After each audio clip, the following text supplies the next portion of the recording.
Hey guys, আমি সুমন। আজকে থেকে শুরু হচ্ছে আমার একটা স্পেশাল ট্রিপ, আর আমার সাথে রয়েছে আমার বন্ধুরা। ট্রিপটা শুরু হচ্ছে উদয়পুর ত্রিপুরা থেকে গুয়াহাটি পর্যন্ত। আমি পুরো এক্সপিরিয়েন্সটা শেয়ার করবো তোমাদের সাথে। গুয়াহাটি কী কী দেখলাম, কোথায় ঘুরলাম, সব কিছু দেখতে পাবে এই ব্লগে। সো মেক শিওর থাকো সাথে। চলো ট্রিপটা শুরু করি। একদম কম খরচে গুয়াহাটি ট্রিপ করতে চাইলে দেখতে পারো এই ভিডিওটা। সো সকাল সকাল বেরিয়ে পড়লাম আমরা চারজন, সুমিত, অভি, দেবু আর আমি। হ্যাঁ, এই মোটাটাই আমি। যাক, উঠে গেলাম উদয়পুর স্টেশন থেকে কাঞ্চনজঙ্ঘা এক্সপ্রেসে। সময় সকাল 7:15।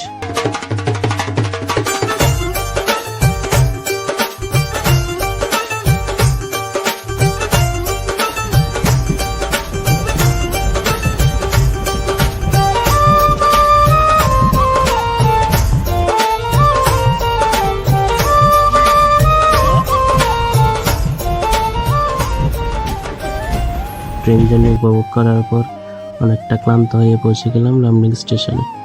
হ্যাঁ, আমরা ডাইরেক্ট গুয়াহাটি যাচ্ছি না, কারণ আমরা আমাদের এক পিসির বাড়িতে স্টে করব, তারপর পৌঁছে যাব গুয়াহাটি। যাক, রাত অনেক হলেও পৌঁছে গেলাম পিসির বাড়ি।